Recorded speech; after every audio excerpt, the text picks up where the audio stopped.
tell us a little bit about when and why you joined I Am We Are. All right. I was a freshman at Gustavus, which would have been 2006, and I joined, and I was in the group for I think a year and a half.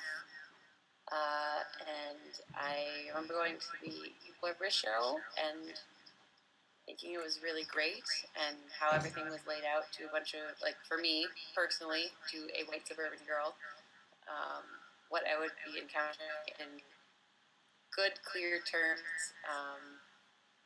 And also things that made me question my upbringing and what I thought, and I don't know, all the things that come from the whole purpose of I Am We Are, social justice in general, is to raise awareness and get other people of different perspectives questioning their backgrounds, and that's what it did for me, and I thought it was really great. I was a theater major also, and I knew that I wanted to be involved with those people, like that group that thought about the deep. Awesome. What do you think changed about the group while you were a part of it? I don't know. I don't know if much did change while I was a part of it.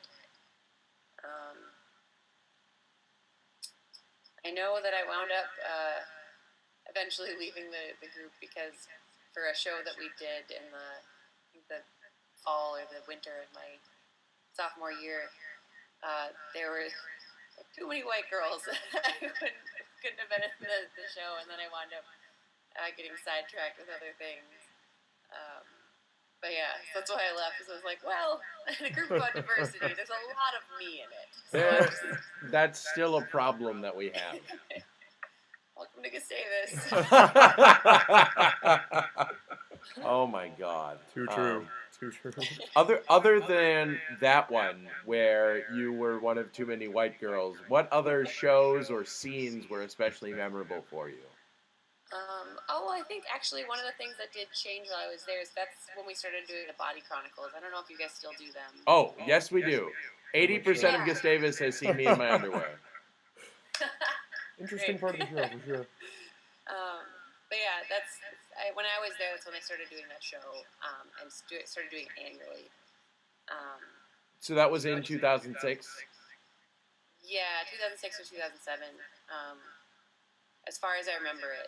Or maybe it was like, if it was like the second time it had been done or something. But that theme kept coming up a lot in shows that we were writing for other reasons. And eventually we were like, this should be a show itself. And because we were like, we don't do anything in the spring, we should do something. Yeah.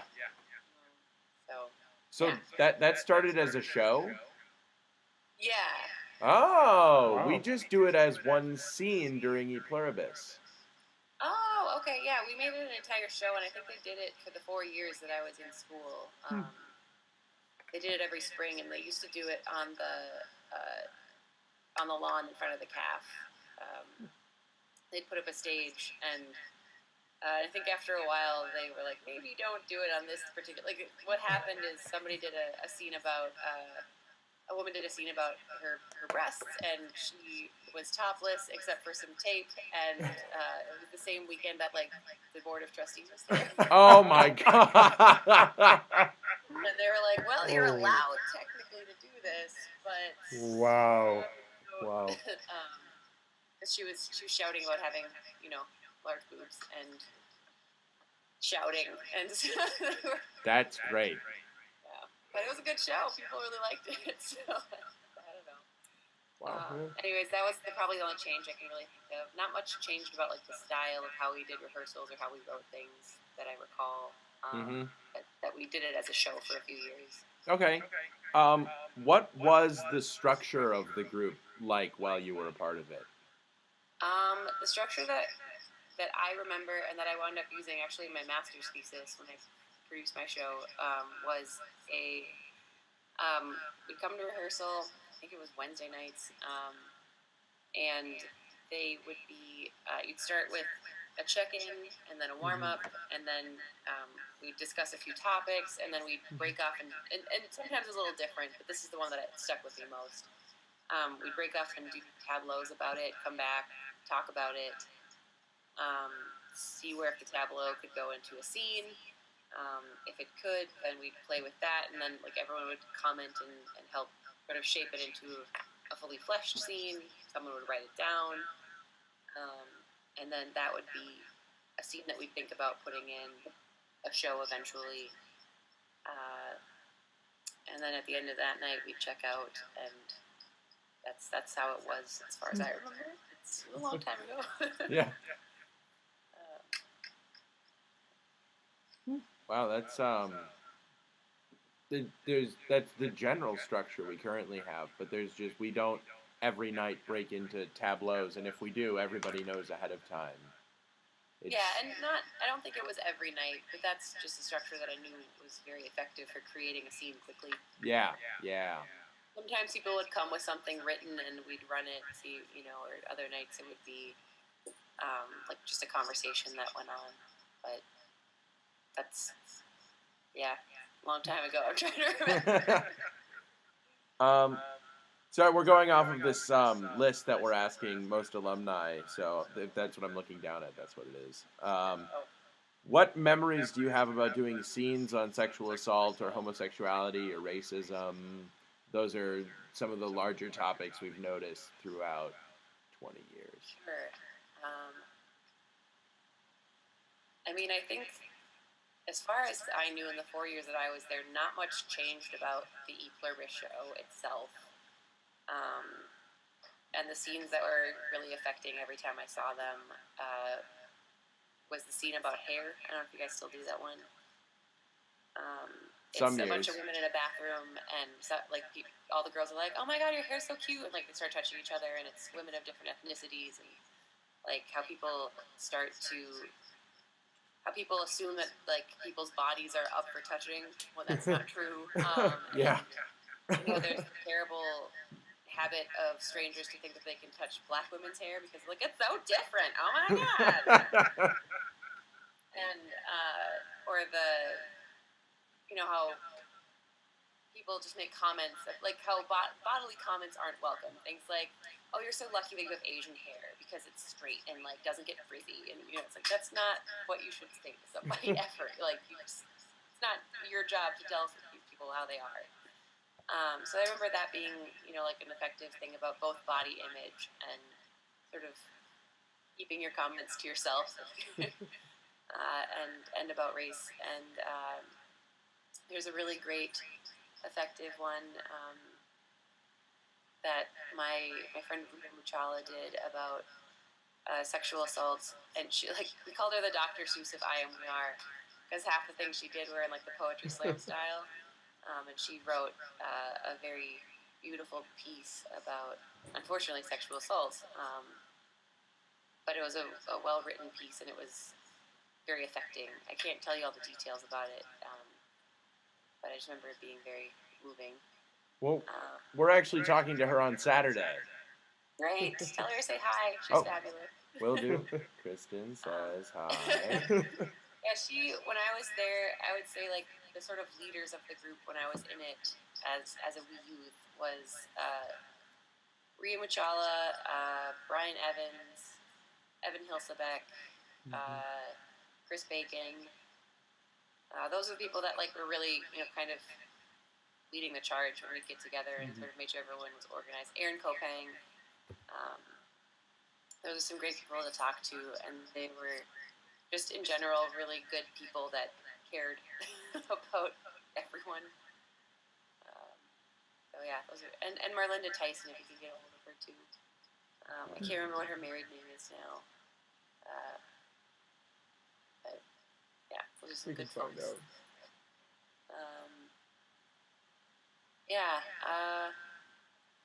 And I can't.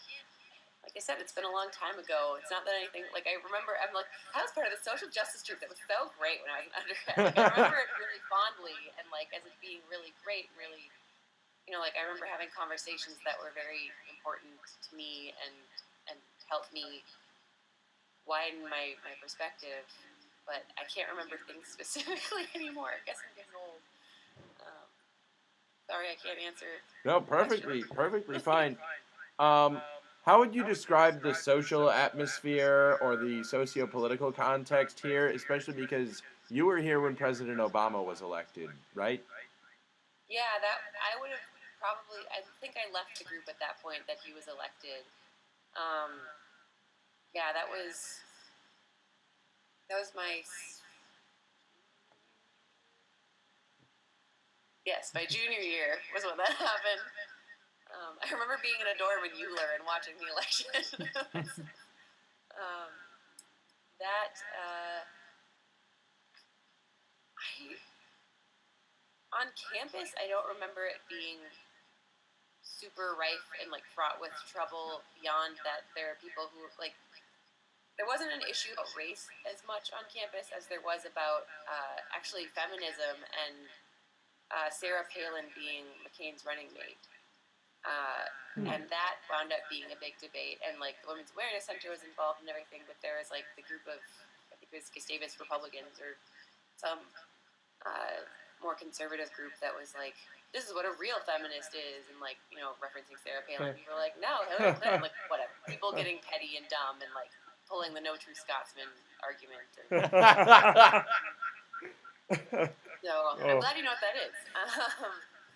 But anyways, I remember that more, and a lot of like sort of mudslinging about the women, and people being like, well, Sarah Palin's empty-headed and stupid, and, you know. Like, I don't agree with her by any means, but she did something right to get where she is, and, you know, whatever. I remember that pretty well, and I remember people being really excited about there being our first, you know, visibly African-American president, and that's what I remember from it. Yeah. Okay. Awesome. Cool. What is like one memorable skit that you wrote or were heavily involved in? I don't know. I remember doing the privilege line, and I think you guys probably still do it. I don't know. Amy said that you still do. And I remember writing a bit for that. I just remember the privilege line as an exercise being really eye-opening, and then I remember writing a piece for it myself, which for me it was about being a white girl from the suburbs that wouldn't, like, for me my privilege is pretty obvious to me now, but like my parents were divorced when I was fairly young, and my mom got remarried, and my stepdad had more money than we would have had, which is not the reason I got married, but, you know, and being in a small town, everyone assumed it was. But the thing is, if my parents hadn't gotten a divorce, I probably wouldn't have gone to college, and if I had, I definitely wouldn't have gone to Gustavus, because I wouldn't have been able to afford it. And so that was like everything that Gustavus offered me, you know, is invaluable to me. But knowing that certain things in my life led to me getting to where I was, it was just sort of my realization of my privilege. Like, when things that I didn't have, but a lot of things that I did have. And I just remember that being really moving, and hearing all of my peers tell their stories as well. What else? I know I was really involved when I was there, and I can't remember anything anymore. I'm so sorry.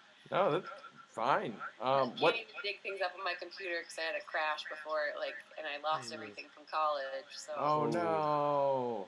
It happens. Back up, youngins. Like everything. Everything. Okay. Back up twice. Because don't just think that you can back things up on one hard drive. No, back them up on 3. 3. Okay. What have you been up to since I Am We Are and Gustavus? I graduated in 2010. I worked around the Twin Cities. I got my degree in theater from Gustavus, and I specifically in costuming. And I worked around the cities for 2 years, and then I went to grad school at the University of Texas at Austin. for my MFA in costume technology, which is difference in design. I make things instead of, I don't make the world, I make it a reality, as I like to say. And so, yeah, I just finished my MFA last May, graduated, and I moved back here. I'm working full-time as a professional pattern maker at V Corporation here in the city. They make Sesame Street Live. Wow. Yeah, go figure. Fancy. Nobody knows about this. Best kept secret of Minneapolis. Wow. But yeah, so I make sports mascots and Muppet walk-arounds for my job during the day. It's kind of awesome. That's fantastic. Yeah, wow. It's really fun. They're really cool people. And I've been working with them since college, on and off. But I'm back here because my family lives here. I've been away from home for 5 years, and my boyfriend's also finishing up his PhD. So while he finishes that up, I'm making the monies. Yeah, and I used a lot of IMWR tactics in my thesis at UT. For my thesis, I wound up being a lot bigger than it was supposed to be, as theses often become. But my personal thesis as a costume technician was to create 2 wearable technology dance costumes that responded with lights to movement and proximity. But Wow. it was really cool. Yeah, that and sounds fun. really My cool. thesis partner didn't end up actually really chipping in, and he was supposed to help with, directing and producing and writing, and All that I extra did stuff. most of it. But because it got overwhelming, I was like, "Hey, cast, how about we do this model that I learned in undergrad, where you all contribute?" So we did a lot of the same, like the tableau thing and what I described to you earlier, and I wound up creating a really great hour-long piece about connection in the digital age and intimacy in the digital age. That was really well received. And actually, I was meaning to talk to Michelle if she's interested in bringing it anywhere, particularly to Davis, because it's a very good college piece. Like all of our cast students were like, "This was the best experience ever," because they don't have anything like IMWR or any kind of collaborative devised work at UT Austin. Like the students there, it's a large university. You go to rehearsal, you have a piece set on you, and then you perform it. And there's not a lot of ownership like there is in something that's devised and collaborative, like IMWR. Half the things like Gustavus, which they can do because it's a small school. So, yeah. So that's what I've been doing since, and who knows where I'll go next. Exciting. How has IMWR affected your life? I know you just said it helped you with your master's thesis, but is there any other noticeable ways? Yeah, IMWR, and I think that was also the same time that we became an officially social justice theater program. At Gustavus was when I was there.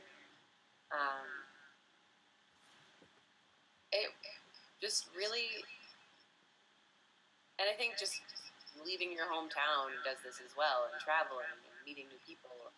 But it opened up my perspective and allowed me to put myself in someone else's shoes, and consider life from a different angle. Yeah, I think it probably just liberalized me more or something. Liberalized me more. Oh. Don't quote me on that. But it introduced me to people of different perspectives, and that changes your worldview.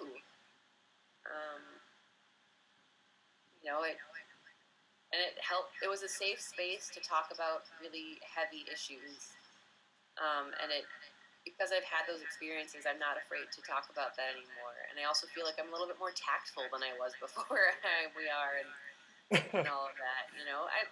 Because that's important when you're communicating to another human being, is listening and not putting your foot in your mouth as best you can. Oh yes. Oh yes. It's a very good thing I joined IMWR then, isn't it? Yes, you do need to learn that still. being sensitive to other people's experiences and not becoming immediately defensive when someone points out privilege or like that thing you said was kind of horrible. Oh my Instead of God, being like, we're "No, it still wasn't." working on that.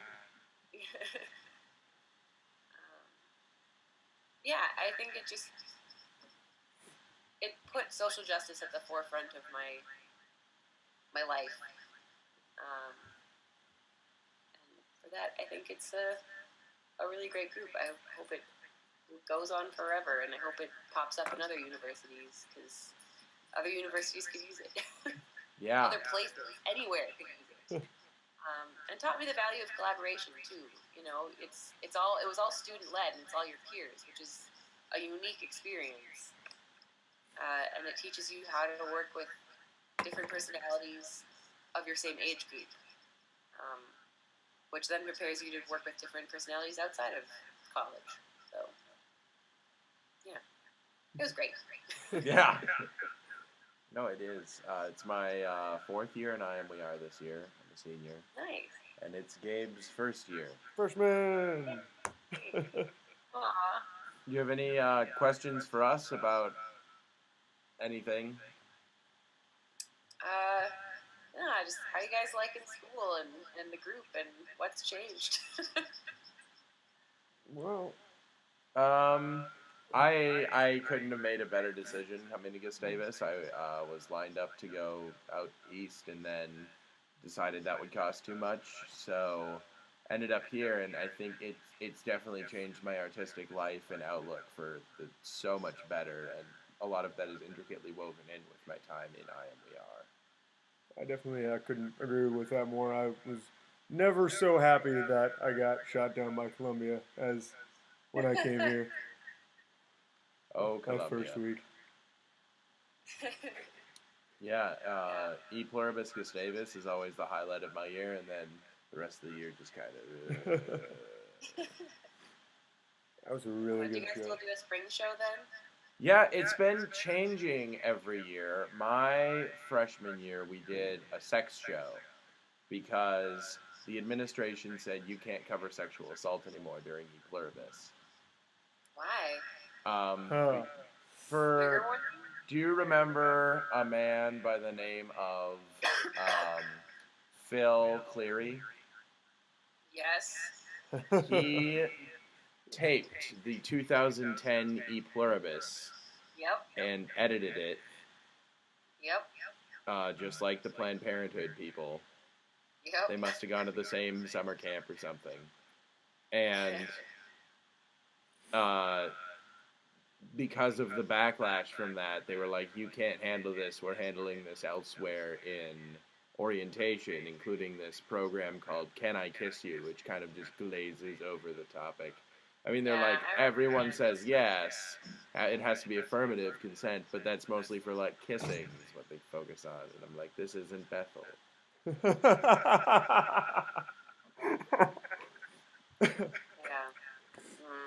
I'm sorry that that's happened. But we've been fighting that for the last 3 years, and we were finally allowed to this year. Kind of. That's good. And we were. A little bit. Yeah. Have you guys had, issues with, like, trigger warnings on anything? Or... That's one of my pet peeves is, yes, there are situations where I think there needs to be trigger warnings. 6 o'clock. My computer talks, by the way. That's fantastic. I love that. What program is that? It's just a Mac, and you can set it to... I think it's in settings. You can tell it to speak with a voice on key time. That sounds kind of awesome. Yeah, that sounds great. Mine doesn't do that. Mine doesn't do that either, and I have a Mac. I'm gonna do that when we're. Yeah, it's. I'm sorry. What was the question? Trigger warnings. Trigger warnings. Has that been- Yes. Oh my. Okay. So It yes, just there seems are. like, There as are. somebody who was at a university elsewhere, like, we kept getting things like, if you're going to talk about this in class, you have to give a trigger warning. We haven't really run up against that. we've had people in the group bring it up a number of times, but especially during this last E Pluribus, people were like, do you think we should go out there and say this next piece involves X? And that just doesn't make for good theater in my mind. We had an announcement before the show that said, if you need resources, they will be available for you. Please feel free to leave at any time. But we're not going to stop the show, bring it to a dramatic and thematic halt, Yeah. because that makes it not effective for the other 99.5% of students. Yeah. Yeah, I was just curious to see if anything had changed with that, as it's becoming increasingly It's more been an common. internal struggle than an external pressure. Sure. All right. Cool. Yeah. Awesome. How's your alumni collection coming? It's coming along really, really well. On Facebook, with the, I think Amy added something like 30 new people this last weekend. Oh, wow. Yeah. So, it's coming along good. We've got like 15, 20 video interviews now. We're Nice. getting more literally every day. So, Yeah. Just compiling, and now we have all this data that we have to sift through. Yay. and you're coming on November 21st, right? I'll be there. All right. Yeah. Awesome. Yeah. What are you guys doing with all the recording besides for archival purposes? We're probably going to include select quotes from each video, or most of the videos, or some of the videos. We don't know yet technologically what we can put together once we figure out the more specific structure of the show. But there are some people who are not going to be able to be there in person that, for whatever reason, someone's in Colombia right now. Julio Zelaya, I don't know if he was there while you were in the group. Hello?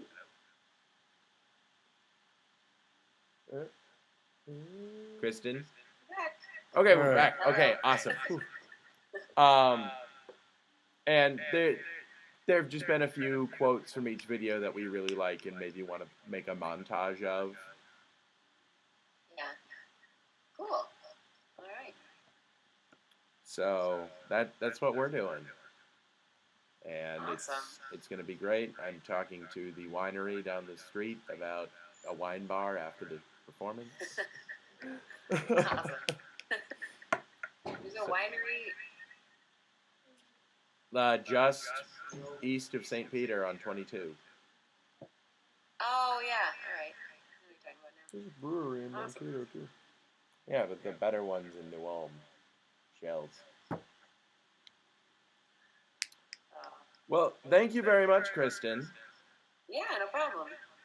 Nice meeting you, and I'll see you guys in a month or two. I know. Yeah, It's it's closer. closer and closer. Yeah. Well, thank you very much. Classes and such. Thank you. Good luck making Muppets. Thank you. See you guys. Have a good night. Bye. Bye. Woo.